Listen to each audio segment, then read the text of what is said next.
But we have so far discussed कि ये investing activity जो है it's all about cash flow relating to the non-current assets, short-term investments that are not cash equivalents, and short-term advances in terms of loans given. जो हमने कर्जे दिए हुए होते हैं ये उनसे मुताल्लक आपकी इन्वेस्टिंग एक्टिविटी। तो इन्वेस्टिंग एक्टिविटी में क्या कुछ आ रहा है ज़रा थोड़ा सा इस बात को तवज्जो से देखिएगा। ये टोटल एसेट्स की एक मैंने लिस्ट बना दी, ठीक है। अब इन टोटल एसेट्स में नॉन करंट एसेट्स तो तमाम के तमाम आपके इन्वेस्टिंग एक्टिविटी में आ रहे हैं, जिसमें प्रॉपर्टी प्लांट एंड इक्विपमेंट और intangible assets, investment properties, IAS 16, IAS 38, IAS 40। उसके बाद इसमें आ गया जी आपके long term deposits, securities, long term deposits and securities, ये भी आपके नॉन करंट एसेट होते हैं। ऐसे ही एहतियाती तौर पे मैं ज़रा आप लोगों को इसमें फर्दर शामिल करना चाह रहा हूँ। प्रॉपर्टी प्लांट एंड इक्विपमेंट की अकाउंटिंग एंट्री क्या है? Property plant and equipment debit, cash credit, यानी कि आपने बिल्डिंग खरीदी, building debit, cash credit. Intangible asset आपने फर्ज कर लिया, अभी इसमें आपने आज 30 पढ़ा नहीं है इसलिए मैं थोड़ा सा रुक के बात कर रहा हूँ। आपने डेवलपमेंट कॉस्ट इनकर की तो अगेन कैपिटल एक्सपेंडिचर है आपका, वो capital expenditure debit, cash credit. Investment property, आपने इन्वेस्टमेंट प्रॉपर्टी खरीदी, building, debit, cash credit, okay, आपके debit credit clear.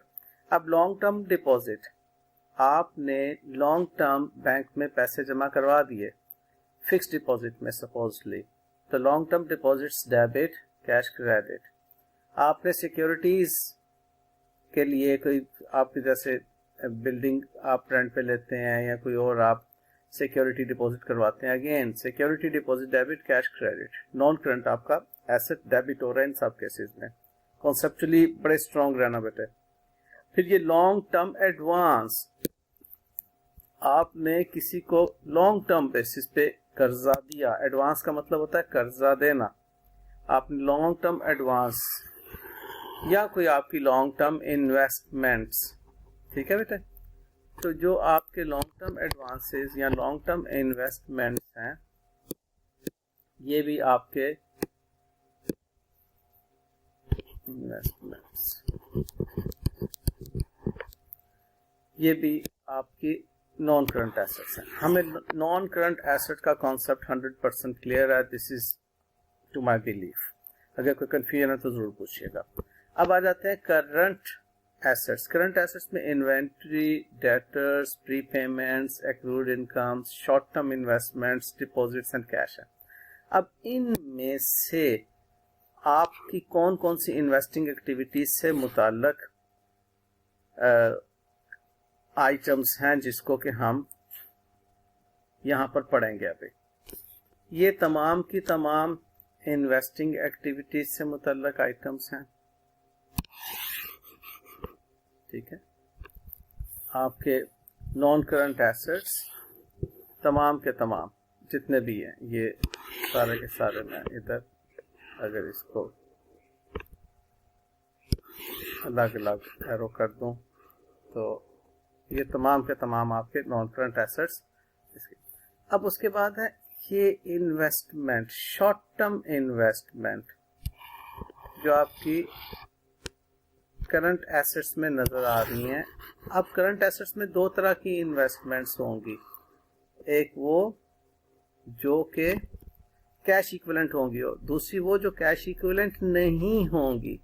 Cash equivalent का फिलहाल आप ये मतलब ध्यान में रखिए, जिनको कैश तस्वुर किया जाता है वो इतनी शॉर्ट टर्म होती हैं, हाईली लिक्विड होती हैं कि उनको कैश तस्वुर किया जाता है, ठीक है जी। और इसी तर्ज पे हमारे इसमें कुछ एडवांसेस भी होते हैं, शॉर्ट टर्म इन्वेस्टमेंट डिपॉजिट्स, यहाँ पे एडवांसेस ले लें। और कैश ले लें। ठीक है, अब ये जो एडवांसेस हैं आपके शॉर्ट टर्म, आपने जो कर्जे दिए हुए हैं, जैसे ऊपर एक आपने ये एडवांस लॉन्ग टर्म एडवांस दिया हुआ था, ये शॉर्ट टर्म आपने एडवांस दिया हुआ, वो शॉर्ट टर्म एडवांस आपका वो भी इसमें जाएगा इन्वेस्टिंग एक्टिविटी में। तो इन्वेस्टिंग एक्टिविटी में तमाम non current assets, short term आपकी इन्वेस्टमेंट्स जो कि आपकी कैश इक्विवेलेंट नहीं है, और शॉर्ट टर्म एडवांसेस, ये तमाम इनसे मुतल्लिक जो कैश इनफ्लोज आउटफ्लोज हैं वो इन्वेस्टिंग एक्टिविटीज में जाएंगे। अगेन बेटा मेरी बात बड़े गौर से पल्ले बांध लें कि we are concerned about cash receipt and cash payment in this cash flow statement. ठीक है, हमें कैश इनफ्लो और आउटफ्लो ही देखना है कि cash in and cash out से मुतल्लिक ही हमने बातचीत करनी होगी पूरी स्टेटमेंट ऑफ कैश में, भले वो इन्वेस्टिंग एक्टिविटी है, भले वो फाइनेंसिंग एक्टिविटी है, भले वो ऑपरेटिंग एक्टिविटी है। अच्छा, हैविंग सेड दैट, अब आप लोगों को ताज़ा मैंने IAS 16 पढ़ाया। मैं अब बातचीत जो भी करने जा रहा हूँ आपके साथ IAS 16 property plant and equipment से मुतल्लिक बात करने जा रहा हूँ। मुझे ज्यादा टाइम नहीं लगना चाहिए अपनी इस गुफ्तगू को आपके साथ कॉम्प्रिहेंड करने में। देखिए बेटे, फिक्स्ड एसेट का account, we are concerned with this accounting entry only, yes और नो। फिक्स एसेट के अकाउंट में क्या कुछ होता है? ओपनिंग बैलेंस है, क्लोजिंग बैलेंस है। जब डिस्पोज ऑफ करते हैं तो यहाँ से कॉस्ट को निकाल के डिस्पोजल में फेंकते हैं। यहाँ पे रिवैल्यूएशन सरप्लस या रिवैल्यूएशन लॉस अगर कोई होगा तो वो इधर आ जाएगा। अगर इफ एनी रिवैल्यूएशन लॉस वो यहाँ पर आ जाएगा। बताइए, ये बात समझ में आती है? ओके, तो we are concerned with this only. यहाँ मैं फिलहाल बैलेंस यहाँ से उड़ा देता हूँ। अच्छा, उसके बाद डिस्पोजल अकाउंट में we are concerned about the amount of cash received. वो अमाउंट ऑफ कैश यहाँ पर आपको नजर आ रही होगी, ये ठीक है, जो आपने इसकी सेल प्रोसीड्स होंगी।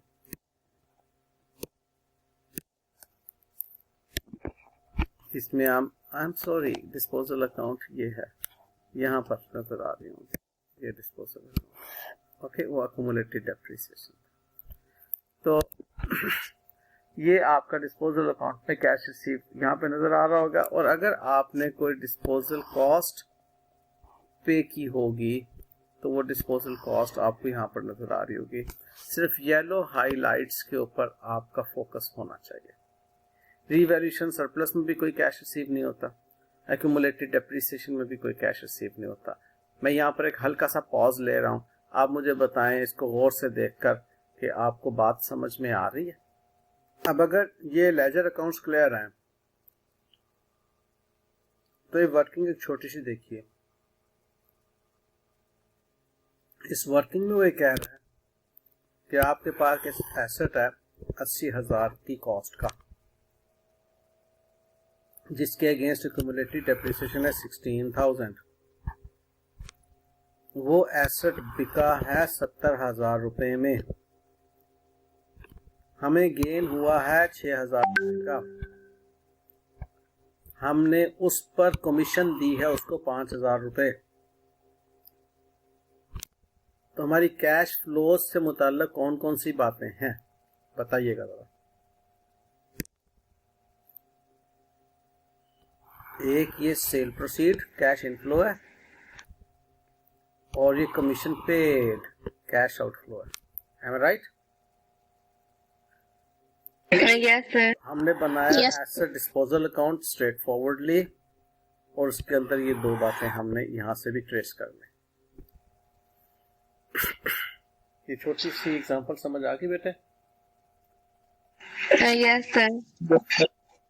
तो हमने जब स्टेटमेंट ऑफ कैश फ्लोज बनाना है, उस स्टेटमेंट ऑफ कैश फ्लोज में हमने सिर्फ ये 2 आइटम्स लिखनी है, क्योंकि वो कैश इन और कैश आउट से मुतल्लक की बातें हैं। Cash in flow investing activities में 70,000, cash out flow investing activities में 5,000।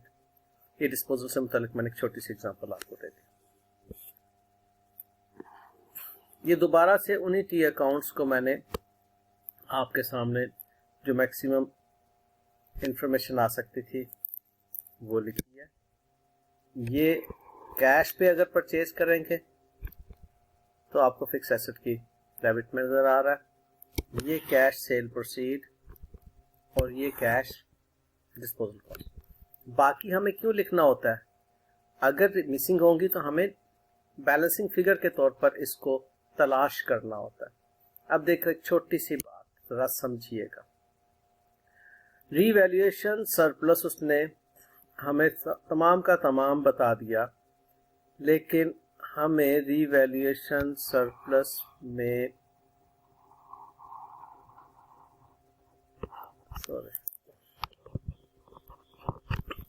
जो अपवर्ड रीवैल्यूएशन है वो नहीं बताई। ठीक है, अब इसको हम क्या करेंगे, लेजर अकाउंट बनाकर बैलेंसिंग फिगर के तौर पे तलाश करेंगे। क्या जरूरत है इसको तलाश करने की? क्योंकि अगर ये नहीं मालूम होगा तो ये रीवैल्यूएशन सरप्लस की फिगर यहाँ पर हम नहीं ले जा सकेंगे। जब यहाँ पर ये रीवैल्यूएशन सरप्लस की फिगर नहीं जा पाएगी तो हम ये वाली जो फिगर है इसको मालूम नहीं कर सकेंगे। तो हमें रीवैल्यूएशन सरप्लस भी बेहतरीन तरीके से बनाना समझ होनी चाहिए इस बात की। रीवैल्यूएशन सरप्लस को हम प्रॉपर्ली जब बनाएंगे, वहां से एक बैलेंसिंग फिगर उठाएंगे, फिक्स एसेट अकाउंट में लिखेंगे, तो हमारे पास इस फिक्स एसेट अकाउंट में प्रॉपर्टी प्लांट इक्विपमेंट का जो कॉस्ट अकाउंट या जो भी ग्रॉस कैरिंग अमाउंट कहते हैं जिसे, उसका अकाउंट एक बैलेंसिंग फिगर देगा जो बता रहा होगा कि ये कैश पर परचेज किया, क्योंकि बाकी तमाम इंफॉर्मेशन उसने दी हुई होगी हमें। Got the point? अब ये एक लेजर अकाउंट जो अमूमन स्टूडेंट्स को तंग करता है उसकी तरफ देखिएगा। ये येलो हाईलाइट मैंने किया है फिक्स एसेट का अकाउंट नेट बुक वैल्यू पर आपने बेस्ड बनाया। अब जब नेट बुक वैल्यू पर बेस्ड आपने इस अकाउंट को बनाया तो इससे हमें कहां पर कैश फ्लो की आइटम मिलेगी? ये नया एसेट जब आप खरीदेंगे तो इसको आप एसेट अकाउंट में डेबिट कर रहे होंगे, और पुराना एसेट जब बेचेंगे इसमें आपको डिस्पोजल अकाउंट जरूर बना लेना चाहिए। कुछ लोग डिस्पोजल अकाउंट को भी इसी के अंदर जम कर देते हैं, मैं उसका हामी नहीं हूं। मैं डिस्पोजल अकाउंट अलग से बनाने की बात करता हूं, इससे कंफ्यूजन कोई नहीं रहती। यहां से जो एसेट आप बेच रहे हैं उसको उठाएं, डिस्पोजल अकाउंट में ट्रांसफर करें। ठीक है, ये एरो मैंने लगाया, ये डिस्पोजल अकाउंट में ट्रांसफर किया, और उसके बाद कितने का बिका और क्या उसकी डिस्पोजल कॉस्ट आई, ये 3 आइटम्स आपकी कैश फ्लो की आइटम्स हैं जो इस वक्त येलो हाईलाइटेड आपको नजर आ रही है। एक मैंने अलग से अकाउंटिंग एंट्री की है fix asset debit and share capital credit. ये वाली fix asset debit share capital credit अलग से इसलिए मैंने अकाउंटिंग एंट्री पास कर दी क्योंकि अमूमन स्टूडेंट्स इस अकाउंटिंग एंट्री को कॉम्प्रीहेंड नहीं कर पा रहे होते। ये क्या है कि जब आपने एसेट खरीदा against issuance of equity share capital और कॉमन स्टॉक्स, इसको कॉमन स्टॉक भी कहते हैं, इक्विटी शेयर कैपिटल भी कहते हैं, तो आपने एसेट को डेबिट किया और शेयर कैपिटल को क्रेडिट किया। ये नॉन कैश ट्रांजैक्शन है, इसमें कोई कैश डेबिट क्रेडिट नहीं हो रहा। ठीक है, और जो कैश आपका अगर ट्रेड इन अलाउंस पर आपने कोई एक नया एसेट खरीदा, जैसे हमने सीखा था एक्सचेंज ऑफ एसेट के जुमरे में, तो आपने एक्सचेंज ऑफ एसेट के जरिए से एक नया एसेट लिया, कैश दिया, तो आपको ट्रेड इन अलाउंस मिला। बहुत डिटेल से मैंने I-16 में ये बात आपको समझाई हुई है, तो आपने सिर्फ फोकस करना जितना कैश आपने पे किया वो एसेट अकाउंट में डेबिट साइड पर नजर आ रहा है। ठीक है जी। अच्छा, अब ये सारी की सारी बातें जो मैंने की हैं, तमाम की तमाम ये बातें IAS 16 की रिवीजन मैंने की है आपके साथ। अभी मैंने कुछ भी और नहीं बताया, और हाईलाइट मैंने उन एरियाज को किया जिनका ताल्लुक आपकी कैश फ्लो के साथ। ओके, वो कैश फ्लो आइटम्स मैंने हाईलाइट की। आपको कोई कंफ्यूजन अगर हो तो मुझे ज़रूर बताइएगा, मैं बात को आगे ले जाना चाह रहा हूँ। जब हम शेयर करेंगे हमें कैश भी मिल सकता है ना, हम कैश भी डेबिट कर सकते हैं? नहीं बेटे, आपने मेरे से 5 करोड़ रुपए की बिल्डिंग ली और 5 करोड़ आपने मुझे कैश देने के बजाय आपने अपनी कंपनी के शेयर इशू किए। बताएं क्या अकाउंटिंग एंट्री आप पास करेंगे? एसेट बिल्डिंग डेबिट और शेयर क्रेडिट। हाँ जी, एसेट बिल्डिंग डेबिट और शेयर कैपिटल क्रेडिट।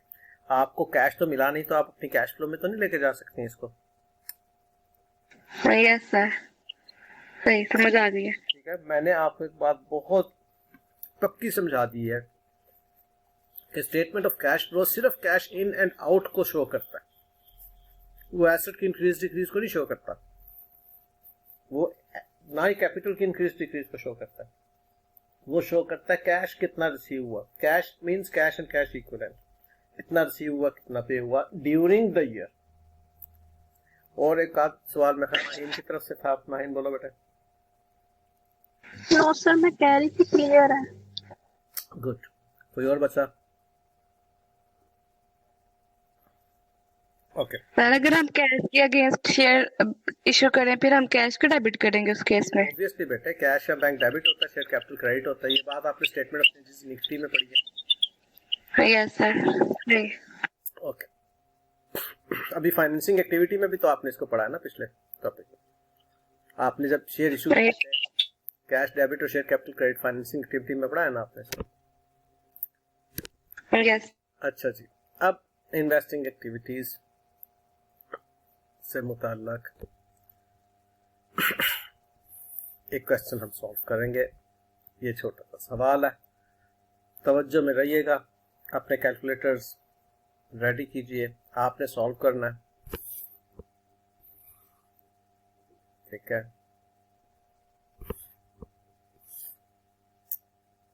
नहीं जी, सवाल मैं आपके सामने पढ़ रहा हूं, आपने सॉल्व करना है और फिर उसके बाद हम मैच करेंगे इसके सोल्यूशन के साथ। Plant and equipment of PM company at the beginning and the end of the financial year was following. Opening closing balance दिया है, क्युमुलेटिव डेप्रिसिएशन ओपनिंग क्लोजिंग दी है, नेट बुक वैल्यू दी हुई है। There was no disposal of the plant. बहुत आसान सवाल है, 1 मिनट में सॉल्व करके मुझे आप बताएं कि cash paid for plant during the year कैसे कैलकुलेट होगा। उन्होंने नीचे कैलकुलेट किया हुआ, मैंने उसे छुपा दिया। जल्दी से बताएं, मैं पॉज कर रहा हूँ। एनी और बचा कोई और? नो बेटा, ये आपका 60,000 का एसेट, कोई डिस्पोजल नहीं। ठीक है, आपको डेबिट साइड पे बैलेंसिंग फिगर है, accumulated depreciation fees, depreciation expense को डेबिट और अक्यूमुलेटेड क्रेडिट हो रहा है, नॉन कैश आइटम है, प्रॉफिट लॉस में एक्सपेंस नॉन कैश एक्सपेंस के तौर पे क्या होगा। ठीक है, यहाँ पर अब आप मुझे बता दीजिए कोई कंफ्यूजन किसी बच्चे को है या क्लियर है? अब्बास, हबीब, मानूर, ऑल क्लियर? आगे चलते हैं।